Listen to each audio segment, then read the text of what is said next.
오알든, 헨리 데이비드 스로, 생활경제. 이 글을 정확히 말하자면 이 글의 대부분을 쓸 당시 나는 매사추세츠 주 콘코드에 있는 오알든 호숫가에서 혼자 살고 있었다. 가장 가까운 이웃도 1마일 정도 나가야 만날 수 있는 외진 곳으로 내 손으로 집을 짓고 육체 노동으로 생활을 꾸려나갔다. 나는 그곳에서 2년 2개월을 보냈다. 지금 나는 다시 문명 세계로 돌아와 잠시 머무르고 있다. 나는 독자들에게 나의 소소한 일상에 대해 관심을 보여달라고 강요하려는 생각은 추호도 없으나 호숫가에서 보낸 나의 생활에 대해 마을 사람들이 궁금해하는 점들이 있기에 이 글을 통해 답하려고 한다. 어떤 이들은 그런 사적인 질문을 하는 것이 결례라고 생각하겠지만 나에게는 전혀 결례가 되지 않는다. 오히려 저간의 사정을 고려할 때 그들이 내게 그런 질문을 하는 것이 당연하고 또 적절한 반응이라고 생각한다. 어떤 이들은 내게 뭘 먹었는지, 외롭지 않았는지, 두렵지 않았는지 등을 물었다. 또 어떤 이들은 내가 수입의 어느 정도를 자선단체에 기부했는지 궁금해했고, 식구가 많은 사람들은 가난한 아이들을 몇 명이나 돌아보았는지 물었다. 나는 이 글에서 이런 질문들에 답하고자 하므로 나에게 특별히 관심이 없는 독자에게는 미리 양해를 구하고 싶다. 대부분의 책에는 1인칭 대명사인 나가 생략되지만 이 글에서는 나가 생략되지 않는다. 글 속의 화자가 작가 자신이라는 점이 바로 이 책과 다른 책의 가장 큰 차이점이다. 우리는 종종 화자가 결국 작가 자신이라는 사실을 잊는다. 나는 내가 나 자신을 아는 만큼 누군가에 대해서 잘 안다면 나에 관한 이야기를 삼가리라. 그러나 유감스럽게도 다른 사람의 삶에 대한 나의 지식은 일천하므로 내가 가장 잘 아는 나에 대한 이야기를 할 수밖에 없다.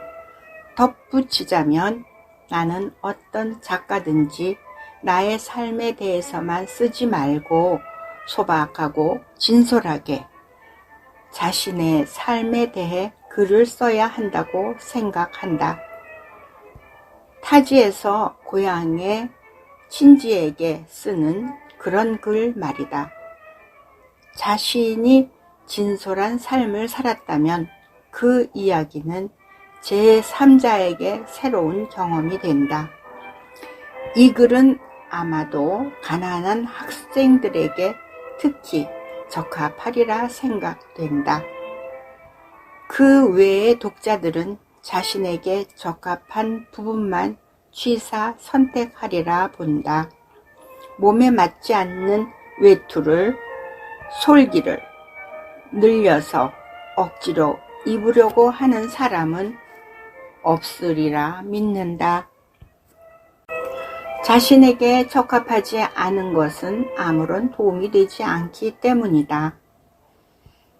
내가 하고자 하는 이야기는 중국인이나 샌드위치 섬 주민들과 관련된 것이 아니라 바로 이곳 뉴 잉글랜드 지역에 거주하는 여러분과 관련된 것으로 우리가 처한 상황, 특히 이 세상과 이 마을에서 우리가 처한 객관적인 상황은 무엇이며 그 상황이 이렇게 나쁠 수밖에 없는지 개선될 여지는 없는지에 관한 이야기이다. 나는 콩코드 구석구석을 두루 돌아다니면서 상점이든 사무실이든 들판이든 어디에서나 이웃 주민들이 각양각색의 놀라운 방식으로 참여를 하고 있다는 인상을 받았다.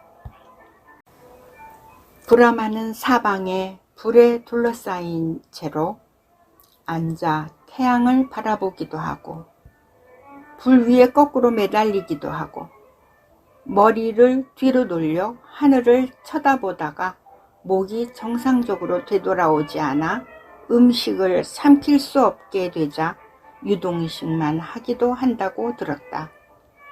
또한 평생을 나무 밑동에 묶인 채 살기도 하고 광활한 제국을 애벌레처럼 기어다니기도 하고 기둥 위에 외다리로 서 있기도 한다고 들었다.